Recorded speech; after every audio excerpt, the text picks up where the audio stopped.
Hey everybody, Ron here with Solo Operative Games. Today in the mail I received the first Kickstarter I ever backed, and I actually backed it like almost 2 years ago. It's been a long time coming, but it's finally here, and that is Merchant's Cove, the Pearl of Five Realms.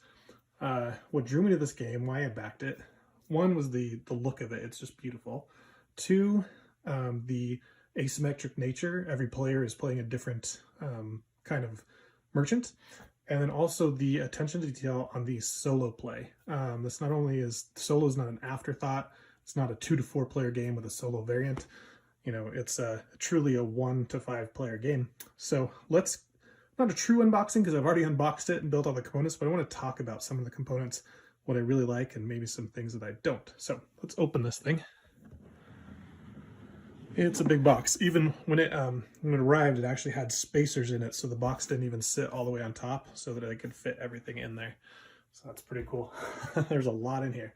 All right, so we got the rule book. The rule book is really nice, pretty decent quality, and I've gone through it and looked at it, and it's pretty nice. I have a printing issue, as you can see that didn't line up here.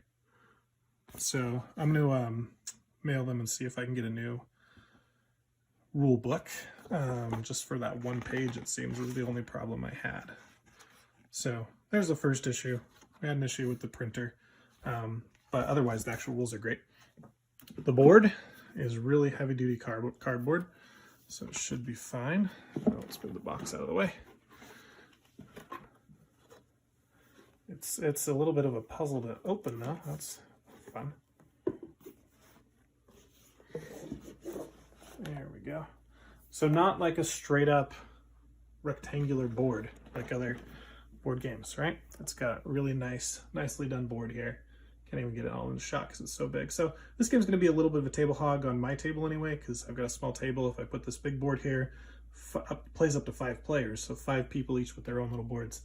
It's going to take up most of the table, but it's really well done. I like the board.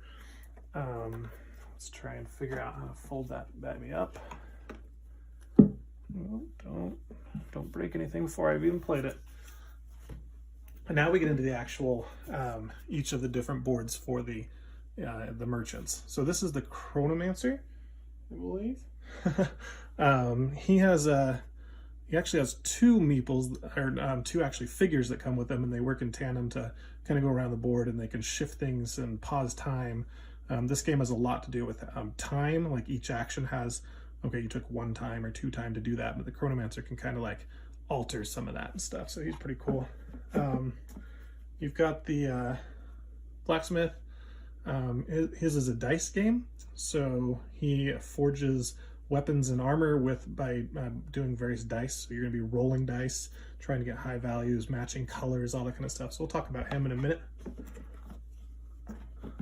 You've got the captain, and he's got his figure, but he's also got some boats that he can sail around to different islands to collect. So I believe this is a resource management type game, mini game at least for him to play, going to the different spaces, collecting, and then sailing them back. So he's got a really cool, there's double layered, so things fit in there nicely. You've got the Alchemist. This one has marbles, and they kind of fall down in this little decanter, which I'll show you, and you can choose the marbles, put them into the little brewing pots, and brew your potions for your hero NPCs to buy. Okay, so that's all the player boards. Well, actually there's one more. This is the solo board. So you've got the peddler, and he's just a guy that comes into town, brings all of his wares, and tries to snake all of the NPCs to buy his stuff instead of yours. So interested in learning the rules for the solo game. It's very variable because you can play any of the characters against the peddler, right? And so you can play a bunch of different times. Plus there's a ton of scenarios that alter how the solo game plays. So that's pretty cool. Each player's got their own rule book. So I guess if I have my friends over to play, I'm going to explain the main board and then be like, okay, which one do you want to play? And that's might be one of the hardest things, is like determining who gets what. You're gonna have to be like, okay, who likes dice rolling? Okay, you're gonna need the Blacksmith. Who likes the resource management? We can do the pirate, the captain. So I'm wondering if there's a way on one of these that says, "This is a good player for you," candidate type thing. I might have to come up with that after I learn all of the rules, so that I can be like, okay, if you like, you know, terraforming Mars, maybe you know, something like, compare them to other games, because each of them has, you know, different inspirations they take from some other board games. So that's rules. All right. Now in here, each I've already opened these and sorted them, and there was actually instructions on how to put everything together. You can see these, so it's like, here's how you store everything once you've built it, which is really nice because I would not have been able to figure it out. But each player has their own little tray that can just hand them. Be like, okay, you're going to be the captain. Here you go. Oh no, this is actually the Chronomancer. So he's got his little. They all have like a different table that they put their wares on. So if you look at this. We can say, okay, you're going to sell this yellow artifact here that you found in space and time. And it just goes on that little table like that, little display case, whatever, which is cool. Each one has a unique display case to kind of match their theme. As I mentioned, the Chronomancer's got 2 little figures. Yeah, go into there. So that's his buddy, his assistant. And then here is that him himself. Oh, where's the camera? There we go. Can we get closer? There you go. So I'm not sure if I'm going to paint these or what, if I can get around to that. And they've got their little decks of cardboard tiles that they move around to alter time. All right, so that's him. So again, he has this board that those tiles slide into and they move around and stuff. Cool.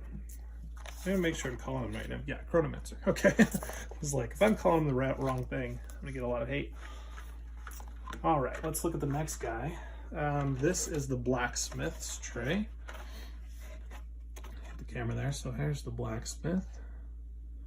He looks pretty good. And he's got the dice, as I told you. So a bunch of different colored dice. They're just standard 6-sided dice, but this is his display case as well. It holds the dice when it's storage, but he puts his different items there. Here's an example of one of his items. He has like swords and various armor items that he sells. So they just stand up on that little display case. So each one of these little display cases that they have, and some of them have other little cardboard things that fit together. You have to punch out, and they're flat, and they build together to form the 3D geometry. And that is one of the things I'm a little bit nervous about. Every time you're bending cardboard and folding it and tucking it in, they're all just tight, you know, they fit together just by friction, you know, so I get worried that they might come apart. I might have to like glue some things. But also when you're folding them, I don't know if you've ever heard that sound before where the paper comes off the cardboard backing. That's just the most horrible sound when you've got a board game, right? Because it just like tears a little bit. And also some of these little areas where the little tabs fit into them, the printers or the cutter, or the cutting equipment they use doesn't always cut it perfectly. So some of these were a little bit too skinny for the tabs to fit in. And then you can get like some warping or some issues where they don't quite fit, or they rip the paper, that kind of thing. And you can see where it folds, all they've done is they've cut through all but one layer of cardboard. So the only thing really holding that seam is the paper that's glued onto the cardboard. So I'm a little bit nervous. We'll see how the wear is. Maybe I'll report back in, you know, a couple gameplays and see if those have held up. All right, let's look at the next guy. Let's look at the captain. So the captain has a spinner. All right, we're back to playing like you know, old style games from our childhood with a spinner. He's got a display case here where he can display. He brings like gold and treasure and or like seashells and stuff back from his voyages. But then let's show the figure here. There he is. He looks pretty good. Or she. I think captain might be she. And there's an example of one of the boats. He has 4 of these boats. They tuck in, I don't know if you can see, some of his bigger wares store right in there. And they're just like treasure chests and gems. Cool. So he was really easy. He didn't have a lot of stuff to fold other than that display case. All right.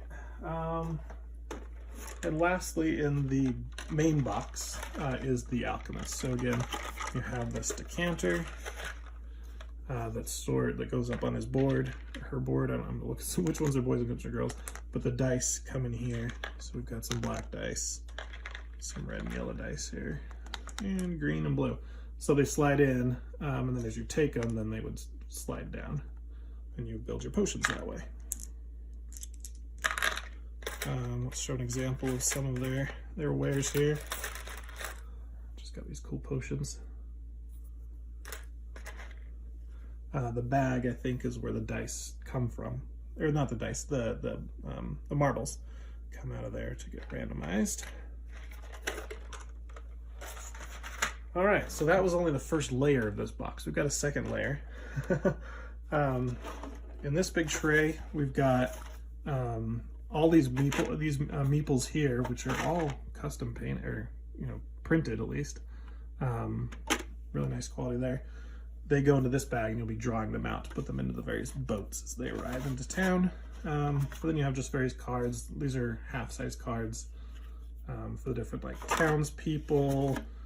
This is like the solo deck, the Toma there, and these are the bad deck that you draw from if you try and get their corruption cards, and they do bad stuff for you, score you negative points as long as you don't get rid of them by the end of the game. And we've got various scoring tokens and pawns, whatever, for doing that. A couple other cards, but that's there. It's got enough room that if you sleeve these, you can fill up the full space. So that's cool that they're thinking ahead about that. All right, and then last here we've got the boats. Now these were the hardest thing to build and the most nerve-wracking. They all kind of have a general principle of how they build, where this top piece kind of folds over the top, and the sides come up, fit into this little tabs, and then the front kind of squeezes together. So most of them, I think I got all of them put together without some ripping. This back seam was the most challenging because this little paper part just wants to come off, and I'm afraid it will at some point, so hopefully these stick together. But what's cool is originally in the design, all the boats were the same, but this game is so successful in its Kickstarter campaign that each boat has a unique design. So this one's got a narwhal. This one is, I can't even tell, it's got like an eyeball in the front. It's more like an Egyptian or something. So you can think of these NPCs, they went out and they battled in some kind of dungeon, and then now they're coming back to town to buy your wares, right? So this one's got like a bird on it. This one's like, just got like a cool little feather, or I don't know, it's like a duck or something. I don't know what all the boats are, but there are, 6 that come with the base game. So let's get them all back in here. You can't even see that. But you see there's spots for 2 more, and we'll get to those in a minute. There's also some cool red gems here, and then these black pieces need to go in the Alchemist thing because they're ichor for his or her potions. Okay, there's some little other cardboard banners, not a big deal, but that's pretty much everything in the big box. Again, more things on how to store your game. So I figured it would be easier rather than just doing a unboxing to actually get everything open, punch it out, put it away so you guys can see how everything fits together. So let's put everything back and see that it's really nice. Got a nice cleanup. Everything just has a spot, which I love. I love, custom inserts, right? Because normally you would have to go to another source and buy a custom insert to store everything nicely, but this one just kind of comes with it. So let's put that guy there. And these are all kind of the same, so you can put them really anywhere. Maybe I misspoke. That one doesn't want to go there for some reason. There we go. As nice as a custom insert is, this is not a game you're going to store on its side. Everything is just going to fall out. So I think if you do that, you're then have to buy a full wooden insert, or maybe 3D print something for that. So if you want to store it on the side. I guess I could store the marbles in the bag. That might be a good idea. But yeah, I was just kind of storing these here and then putting everything back in. So there's some games like this that have this much content that it's like, how do you get them back in the box? But that was a piece of cake, right? We cleaned that game up in no time at all. Okay, so that's the base game. I did the all-in campaign, part of the campaign. So let me move this out of the way. And let's bring up one of the first add-ons. Bump the camera again, sorry about that. The next one we have is the innkeeper.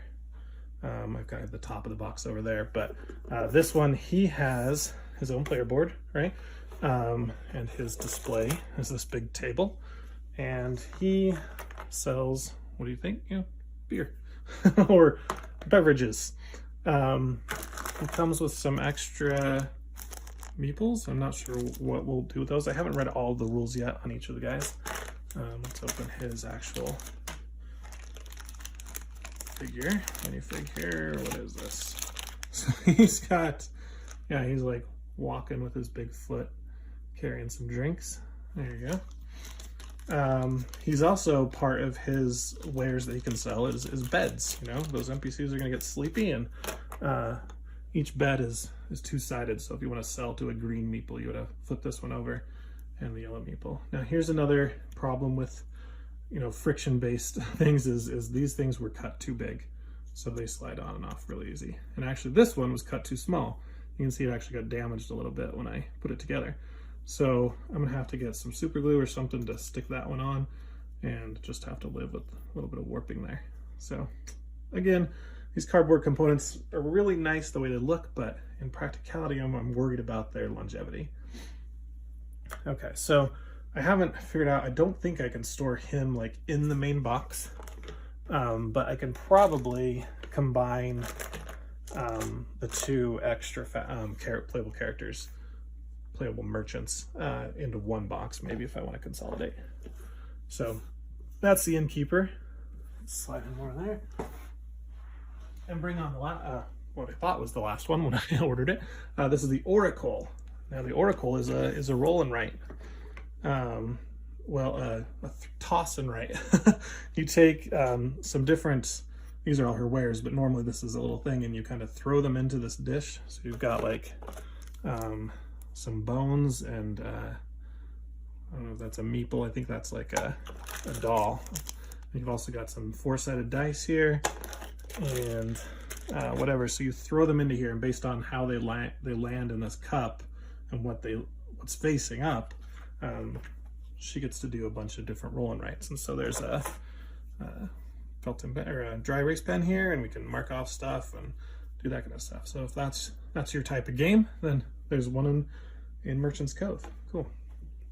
Her display case, just a table, maybe one of the, you know, less exciting display cases of all the things. But if you think about it, Oracle, you go and you sit at the table with the crystal ball, right? So the other thing she's got in here is her figure. She's kind of a fat little plump little lady holding something there. I really like her. Okay. All right, we're almost done. Oops, let's try and get her back in there.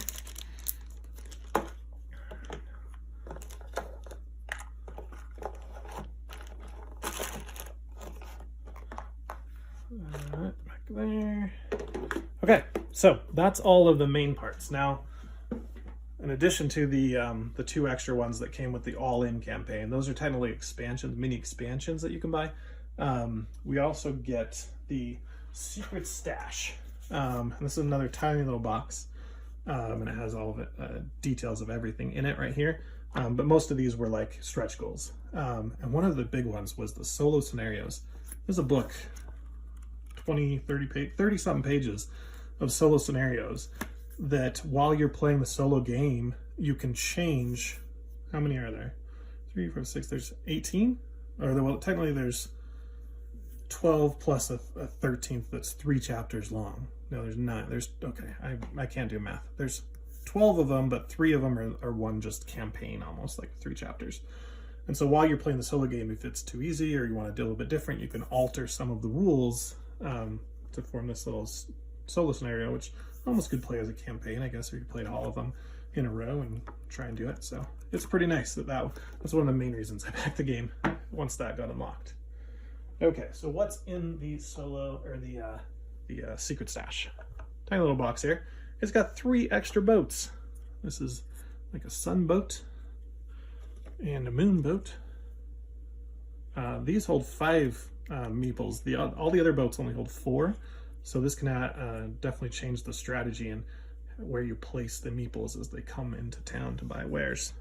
And then it's got this little 2-seater, little rowboat, I don't know, that actually doesn't take up, the rules on this one is normally when a boat comes in, it takes up a spot in the dock, but this one can go anywhere and it doesn't take up a spot. So you can actually, if you combine these two, you have a 7-person boat in one dock, and you'll understand that once we go over the rules and stuff like that, but it's pretty cool.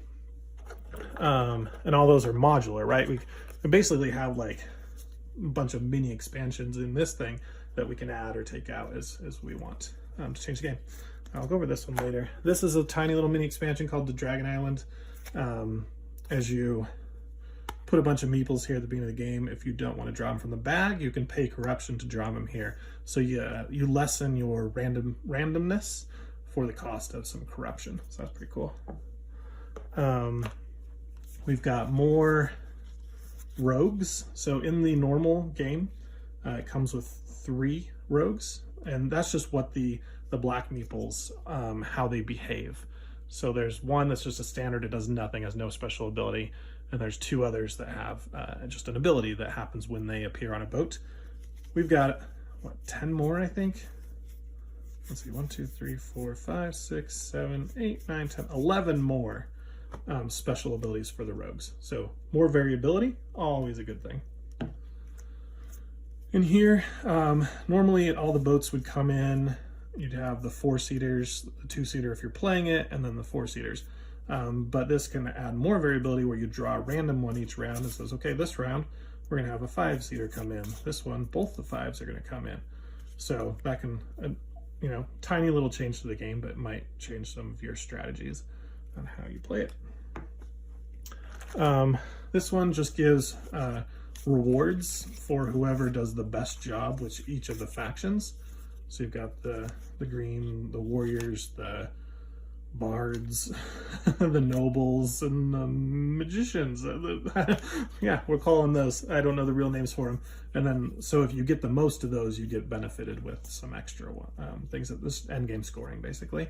And this one is the same thing, but negative. Whoever's the most corrupt gets the demon skull, and they get 5 more corruption. So if you get this, I think you lose the game, pretty much.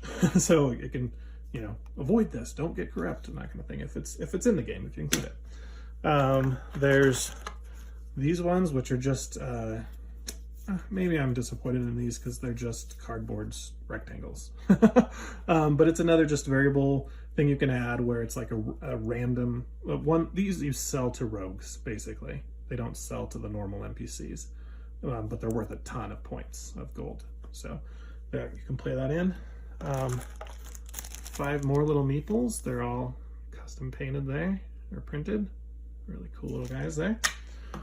And then that whole stack is more townspeople. So I think there's some of them are duplicated. So like, yeah, there's 2 of a kind in each one, but you know, it's just more variability, right? That is probably the name of the game when it came to the stretch goals that they included. This I think is more solo stuff, or this is more corruption cards that you can get.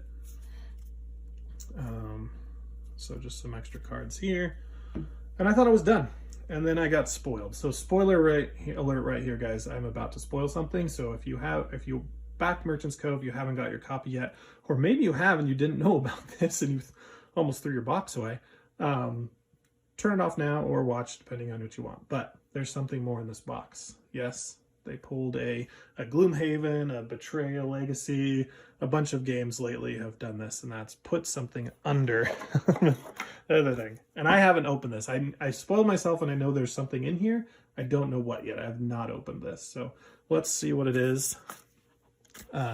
This is I know this when you scan this, and it takes you to the rule book for a, what are we, 4, 5, 7th player that we can add. Not in the same game, but this is another just option, a 7th option, which is actually, I think, playing the rogues themselves as a faction. I'm not quite sure. I need to read the rules. Obviously, they're not included here, but I can go scan it, print it out. But cool. So there's an extra, looks like character, another rogue variability thing, scoring, and then they have their own little player board in here. I'm not sure on what meeple they'll use. Maybe they just, oh, they probably use one of these guys to run around. It looks like, yeah, maybe that's what these are for.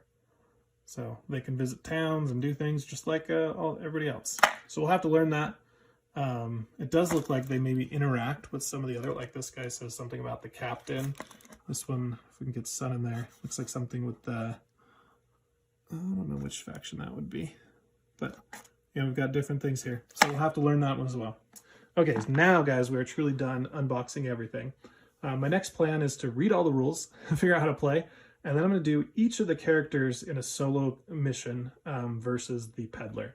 That will give you a good idea of how to play each guy or gal, and then also we'll show off a bunch of the solo. So we'll start just the base rules, then some of them will add some of these extra components, like the extra boats or the variable cards, the extra rogue stuff, some of the solo scenarios. You know, we can change this game a ton, so we'll probably feature this game on our channel quite heavily. If you have a specific player that you want me to start with, comment below, and I'll try and get that one up sooner in the order. Guys, if you like this video, hit the like button, subscribe to my channel, and I'll see you later, and come back soon for more Merchant's Cove playthroughs. Catch you later.